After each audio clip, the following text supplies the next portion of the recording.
Yo, welcome back to the channel. It's a lazy Sunday afternoon.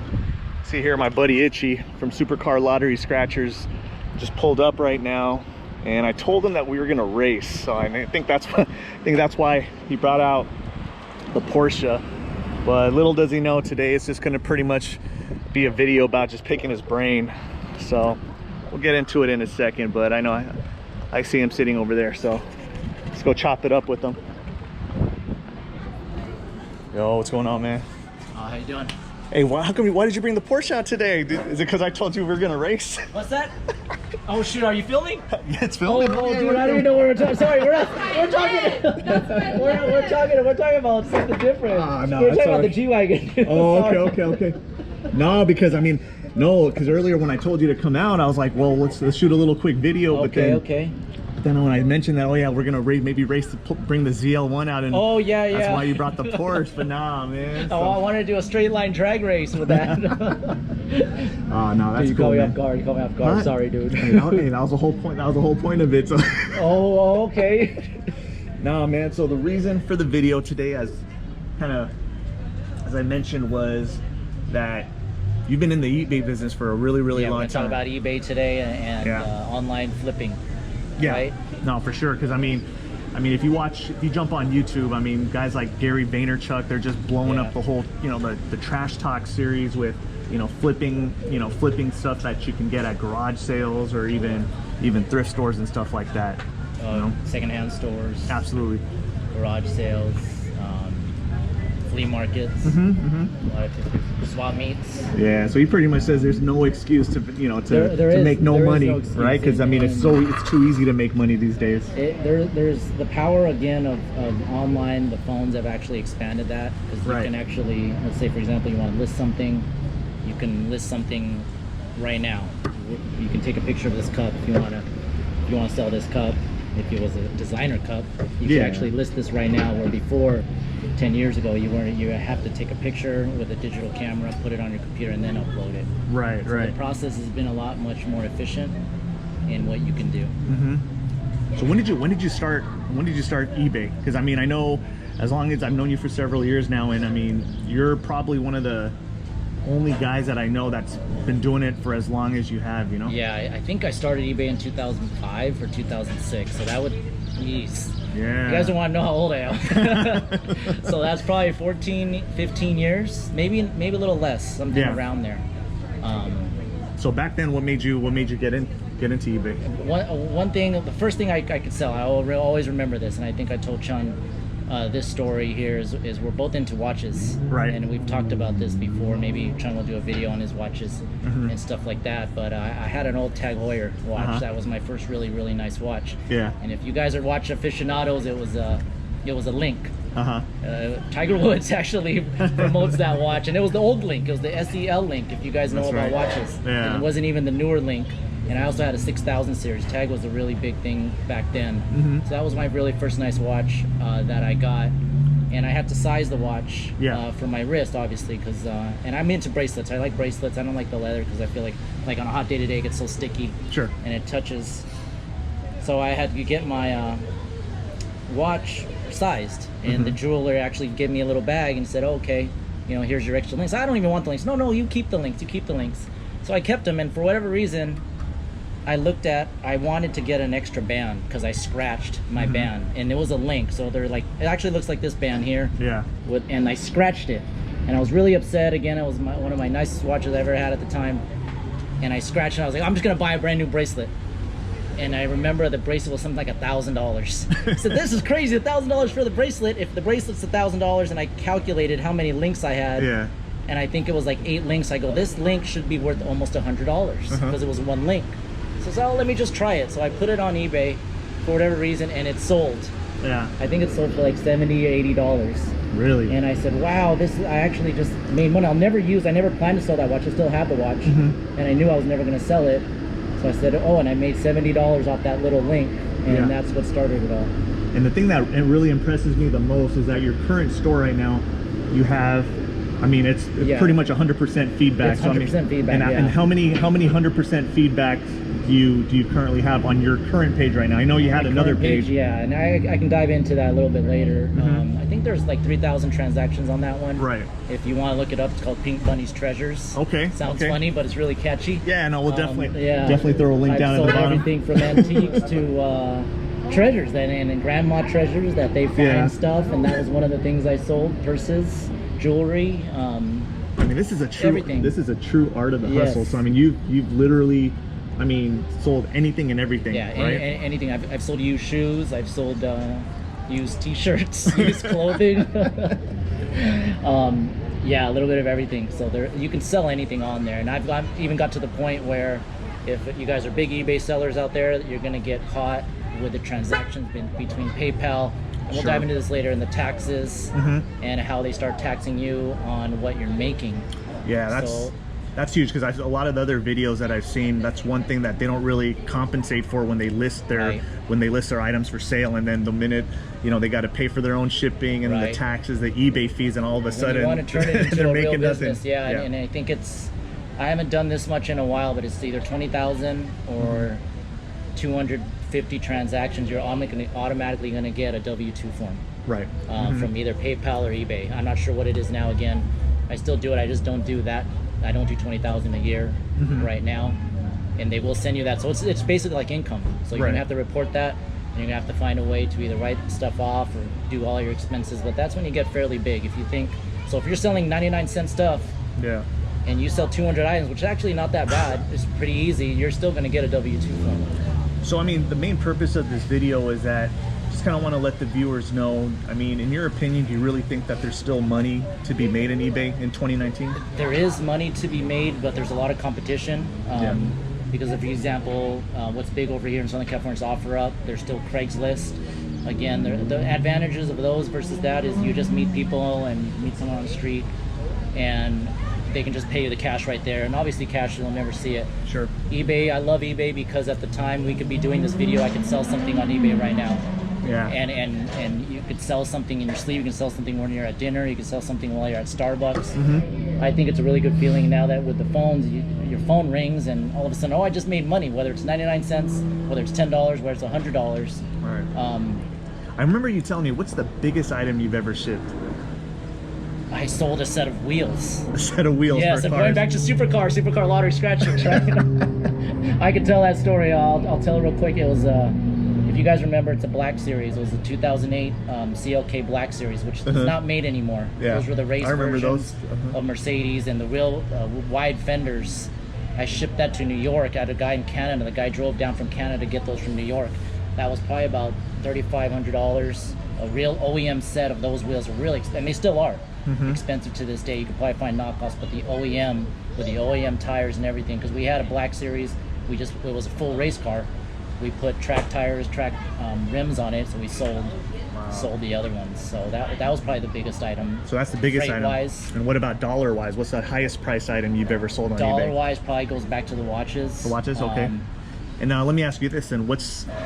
A lot of people are kind of, skeptical when it comes to dealing with, selling stuff online, and even as a consumer buying stuff online. So what are some of the ways you protect yourself from fraud or, basically getting it's tough. taken? I just sold, it's really fresh in my mind. I sold a pair of sunglasses. Yeah. Chrome Heart sunglasses that I'm not really aware of. I sold them for a friend of mine, and what happens is anything designer is really tough, because what a lot of people were doing this really popular. They were buying your item, they would get the item and they would say, oh, it's fake, it's fake, it's fake. Yeah. Where's all this? And for all reason, they're trying to get PayPal to send the money back to you and then send them you without the item no matter what. So you pay $500, hopefully it makes sense for the pair of glasses. They say it's fake and they tell PayPal, give me my money back because I just bought an item that's fake.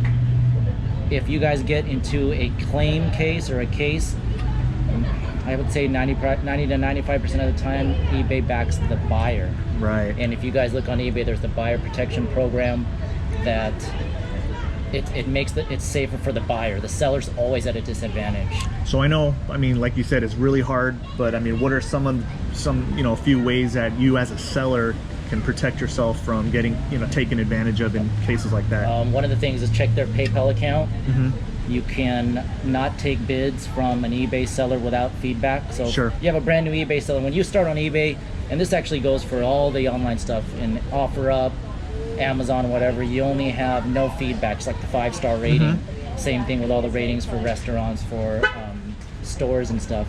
If they don't have any feedback, means they're a new user. And even if they have less than 5, you can put that down. Yeah. Where they're not allowed to bid on your item. The only way they can bid on your item, they have to contact you first. You have to start a conversation, and then you can let them Mm-hmm. bid on your item. So that's the first way to protect yourself. Second way is take offers on the item. Okay. If they do buy it, then you contact the person. This is the exact process I took with these glasses. It was a low feedback buyer with 5 feedback. Yeah. I was pretty cautious. They didn't pay automatically, which is actually another thing. They can buy the item, but they don't have to pay automatically. So another thing is check the checkbox to make the buyer pay automatically. So once they hit buy it now, they have to pay for it. If they don't pay for it, it actually kicks them out, and it's a transaction canceled. Okay. So in a way, the only way to complete them buying is they have to pay at the same time they're buying in the same browser page. Right. So they did that. I contact the buyer saying, hey, thank you for your purchase. And you always want to be cordial, because communication is key to make sure they don't come back and tell you, oh, you sold me a fake item, or it got damaged, or they want to file an insurance claim with the post office, is another thing. Sure. Ask them, oh, I want to make sure you read my full description, and always a lot of pictures, at least 10 pictures for any item that's over $100, $200. Right. And it's so easy. You just take your phone out and take bam, bam, bam, bam, and take all your pictures in one. It takes 5 seconds. Sure. Put at least 10 pictures of whatever item it is, even if it's very close and the lighting's always going to be different. In your description, write down the color may vary because of the lighting, because you can't control people's monitors or people's phones and how they look. And always put that disclaimer there in bold or either asterisks. And then contact the buyer and say, I want to make sure you know if there's any flaws. There's a scratch here. On this one, these glasses had different lenses put in them, but they were after just the frames. Sure. So they didn't really care about the lenses. So I said, I want to make sure you know that these aren't the OEM, which is original equipment item lenses. So I waited and waited. I said, please make sure you read my full description and you know that these are reader lenses. They're fully authentic chrome heart frames, but they're not the original lenses. Right. And I wasn't going to ship. I would cancel that whole transaction. Okay. Until they replied to me. So all of this basically just comes with experience, firsthand, experience, and protect yourself. Yeah, protect yourself, right? Because I wasn't about to send the glasses, which cost $20 with insurance, signature verified. And your glasses weigh 6 to 8 ounces, and then all of a sudden they say I didn't want this, and right. And then you're stuck, and the glasses would be out in limbo. Sure. Or another big one is they'll file that the post office actually damaged them. Okay. So another way is ship more detailed than less. Bubble wrap, double bubble wrap. I get you. Over box, which is called you put a box inside a box. Right. And if it takes them 20 minutes to open the package, it's okay. Yeah, it's okay. Just reuse. And a lot of eBay buyers do this, and sellers. We reuse the packages we get. If you find a really good bubble wrap, you just keep it. You take the label off, and everyone does it. So if you look next time you buy eBay, most likely there's going to be an under package if you buy from a power seller or someone with a lot of feedback. But going back to your question, Chun, there is money to be made. Yeah. It's not as much money, it's not as lucrative as before because of the fees. Post office has unfortunately raised their rates a lot. I remember when priority mail would start at $4 or something, and now it's $5.50 for a small flat rate. I remember the flat rates used to be $9, and now they're the medium, the large. I think the mediums are $11.70 now, and the larges are $14. The good thing they're not weight, and the flat rates can put as much weight as you can in them. You know what I get a kick out of every day I talk to you on the phone, is that even as a successful entrepreneur, you'll tell me just the random items that you just sold on eBay, and just the other day I remember you telling me that you got an offer on toilet seat covers or something like toilet that. seat covers. That wasn't an eBay thing, because I figured out I have two. I think it's what is Trump's probably good at math. It's 20 packages of 2,500 is what.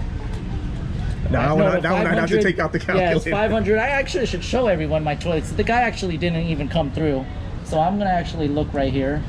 But they're commercial toilet seat covers for small business, which Chun could probably use. But I was going to take that money because I need the money. But what never ceases to amaze me is that regardless of the dollar amount of the item that you sell, whether if it's a $10 profit or $100 or $1,000 profit, you're just as enthusiastic about each and every sale, and that's, you know, really important. I think that a lot of people are, a lot of entrepreneurs are kind of missing the point, because everybody's trying to, you know, swing for home runs, and they forget about the bunts and the singles, you know, and they forget about the change to the dollars and to be made out there, and just they're thinking about hundreds of dollars. And that's another thing that Chun has that same mindset, but he uses it for his businesses and all the other stuff that he does too. Right. You guys can see that's the ad right there.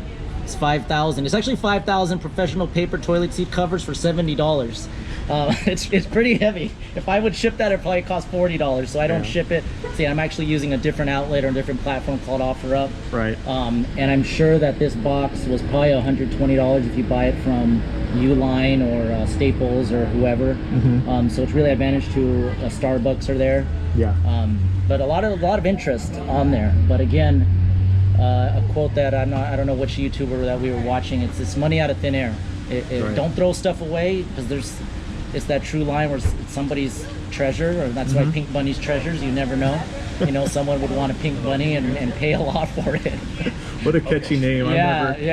Never understood where that came from. I don't know where the treasure came from, because I used to sell purses. Okay. So I would go to the post office every day. Purses was my thing, and I think we're gonna head down to the store, and I'll see if purses are still a big thing. This was back when Dooney and Burke, Michael Kors. What are the other big ones? No, Coach was too big back then. What were the other ones? Guess. I did a lot of Guess. Anne Klein. I did a lot of Anne Klein.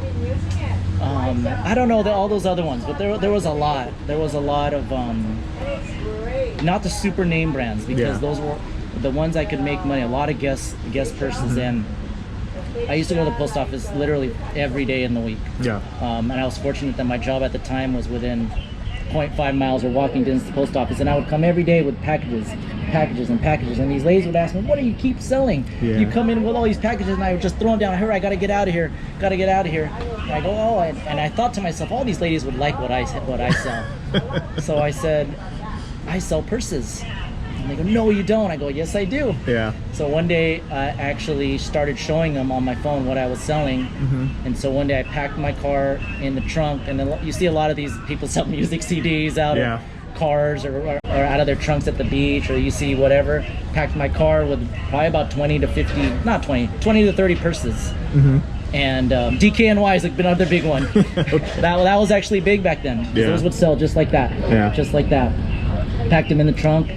And the ladies told me, come on my break at the post office. I parked in the back. They let me back, open my trunk, and it was crazy. Putting on trunk shows at the back. Put it on trunk shows, at a post office. And I was wearing a corporate job. I had my tie and everything, and I was just selling everything. I go, whatever they want, because now, if you think about it, I wouldn't have to ship. I wouldn't have to worry about, people not getting their packages. It's money right there for you. It's money right there, right out of your trunk, and it's cash. You don't have to worry about, again, the fees. You don't have. There's always fees with PayPal and eBay. You won't have to worry about anything else. No intangibles. Sure. Just money right there. And I remember one of the older ladies that worked at the post office. Oh, you have a treasure trunk, and she was so happy. She took actually 4 purses. Really? In one shot? In one shot, because she bought them for her daughter. She bought them for her nieces or whatever it was. And she goes, oh, this is the best treasure I've ever found. And right then I said, oh, I want to call it treasures. Okay. I want to call it treasures. So that's where it came from. Yeah, that's where it came from. So I can definitely see where that entrepreneurial spirit began back then. But I always look at it as you make money out of thin air again, and it's easy. It's easy for something to take, again, like a cup like this. Yeah. If it's worth $1 and you can turn it into $5, and now it's so much even better, because you can do it on your phone, and the turnaround's too easy sometimes. There's really no excuse. Right, but going back again, circling back to, there is money to be made, but it is tougher because of the postal rates are higher. There's a lot of time involved, and there's a lot of fraud. Be careful of the fraud out there, and there's a lot of people, because China has come up so much in what is being made. Some people will say your product's from China, it's not real. Right. And you'll see a lot of that. You'll see a lot of people buying stuff from China and reselling it. So that's a little tough too. Is again, so if you're just beginning, again, try and be as descriptive as possible. If you're just beginning, so if you have zero feedback as an eBay, if you want to start selling, buy little stuff, buy $2, $3, $4 items, so your feedback grows. The higher your feedback, and I've heard stories of fake feedback. Sure. That people, somehow they're buying feedback, somehow they're doing fraud. Like all of a sudden, if you look at their join date, for example, today's June whatever 30th, their join date is June 1st, and all of a sudden they have 8,000 feedback. there's a problem right there, and eBay doesn't catch everything. Sure. So all of a sudden you can't have 8,000 transactions over there. There's a nice competition for Chun right here. He doesn't have his orange crush, but bad. So we always think about our car stuff. I've sold millions of car parts too. Yeah. And that's just another thing. But there's still money to be made. If you really want to try it, you can get it done. I've sold even the 99-cent store. I sold Weight Watchers cookies. True story. Yeah, 99 cents. There's the cookies and the shakes, and they were chocolate chip. They were oatmeal raisin. They were double chocolate fudge. And right away you know that Weight Watchers. I've never done Weight Watchers, but I know that those cookies are not 99 cents. And so I saw this, it was the 99-cent store in Rolling Heights. I remember when I saw Weight Watchers, and I looked, you can look it up on your phone. Again, another advantage, you just take your phone out. Yeah. They also had that QR reader, where you can red laser it. That was a big app back then. But the easiest thing now is just check what those other videos say. Check the sold items. Don't check what they're listing for, because anyone could list for what they want. Check what the actual item sold for. So I went in, and the Weight Watchers cookies, expired cookies, this was another big one. They were expired, still sold for $10.99 for one box. Wow. So when I saw these cookies, 99 cents a box, not expired, I could probably sell them for 12 bucks. You know. And you ended up selling. How long did it take to sell those cookies? I bought the whole cart. I wish I had. I took a picture. I probably had about 100 boxes of Weight Watchers cookies in the cart, and I just told the waitress I have 100 of these. If you want to count them, you can count them. But I had all the cookies right there, and I sold all of them. I sold all of them. I had to weigh them because at the time priority mail was 13 ounces or higher, or I think it was 15 ounces or higher. I'm not sure what it was. I had to make sure it was under 13 ounces. So I went in the 99-cent store. I went in, opened a weighing scale, and I weighed the cookies right there. It was 11 ounces. So 11 ounces plus one bubble wrap plus one envelope is 12 ounces. With the label, I'm not priority mail, because first class package is usually $2 to $3 back then. Priority mail was $6. Yeah. So I would lose that $3. And again, this goes back to you're losing your bottom line. I'm not going to spend another $3 when I can get it down to $3. Ship for $3 or ship for $6. Everyone's going to ship for $3. Right. So I would do that. So I bought all the Weight Watchers cookies back then. Yeah. So that was a good story. I wish I've done. That's amazing. Yeah. There was another toys. You do toys. You can do 99-cent store toys. Pretty much anything, really anything. If you want to go a little bit more, you can tell them it's an antique. It's rare. It's only one or two made in the U.S. and I've seen that. I don't go to that route because I think it's a little bit unfair at the same time. But there's still, you can go to the 99-cent store and really find stuff. Anything. You got to think anything can sell, and you got to think at the same time it's 4, 5 o'clock here in California. There's people all over. I don't really ship worldwide, and that's another story for another video. Okay. I don't ship worldwide. I ship only in the U.S. just because it's safer.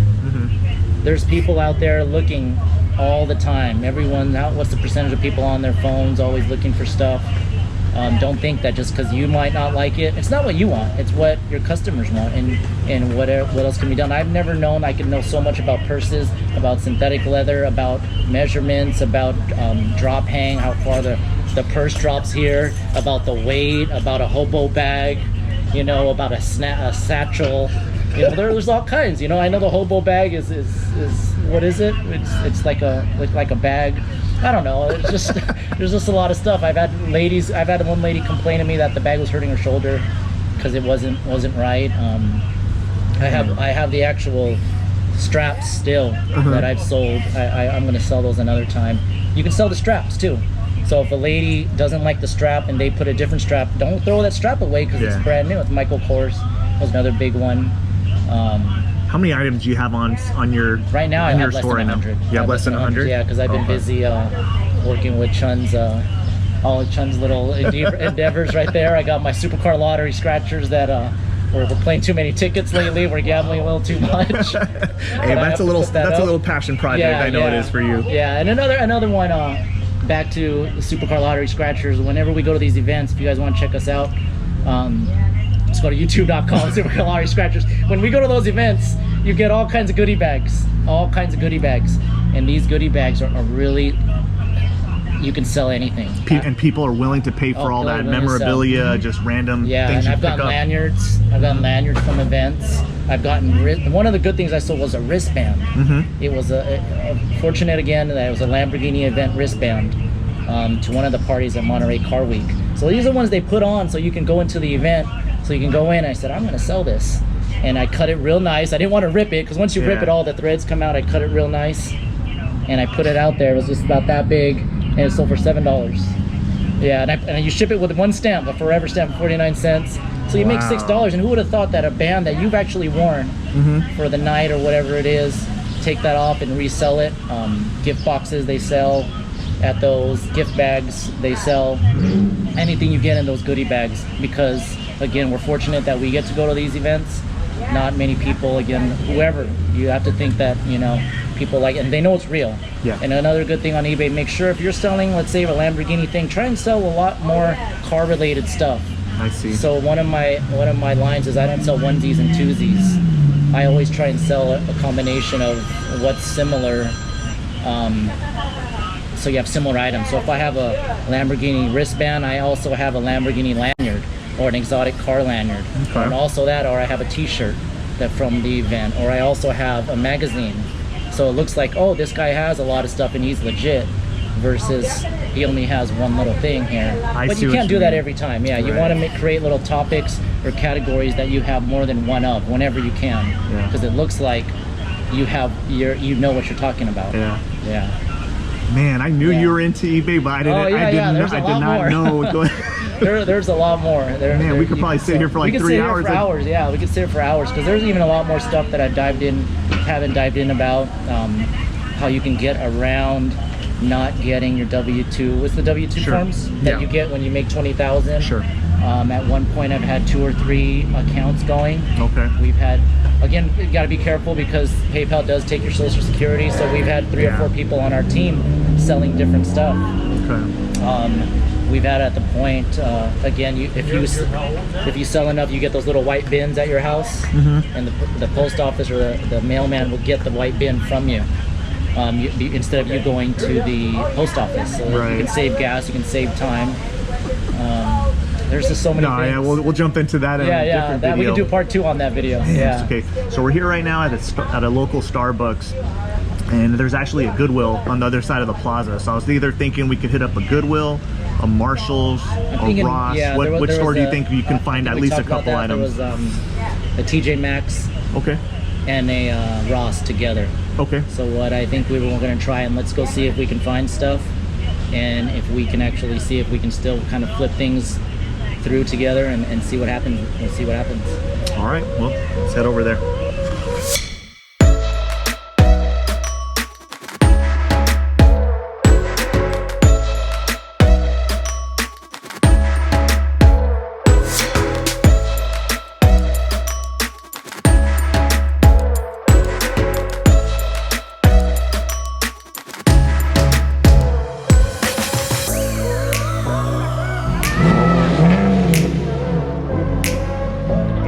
At Ross. All right, we're gonna give it a shot. Yeah. Sean?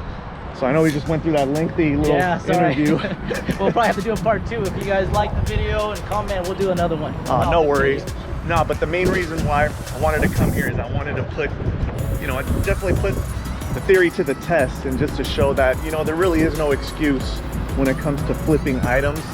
I've done it myself, and that's for another video as well. But you've been doing this for so many years. I just wanted to show the people out there how it's done. It's actually kind of exciting when you go in. If there's so many videos out there, we're at Ross right here, and then we're gonna go to that. There's a TJ Maxx TJ Maxx over there. We're not doing 99-cent store, but again, Ross is the big one. Burlington Coat Factory is another big one. Okay. That you can do. But we're gonna go in Ross. And what do you want to try now, Sean? All right, cool. Well, I mean, let's just jump in here and let's just find at least one item. At least one item. Yeah, just to show the viewers that, hey, okay. I'll do a possible. little funny thing. If we had more time, I would go to ladies, and I could sell ladies items too. Really? Just because of the brand, just because of the name brand. Okay. And stuff like that. Oops. Well, we don't want. It's all right. But we're gonna do men's because it's easier for me and Chun to kind of see and relate to. Mhm. So we're gonna find something real quick that we can probably at least double our money. Again, it's worth it if you can double your money, or at least if it's $5, you can turn that into somehow $9. You watch these videos. If you're making at least $2 to $3 over your $5, it's worth it. Sure. Just Right, because you're gonna, because the fees and the what's the shipping, percentage of that return, Chun? like 30% or something. 30%. There you go. All right. There you go. Okay. All right.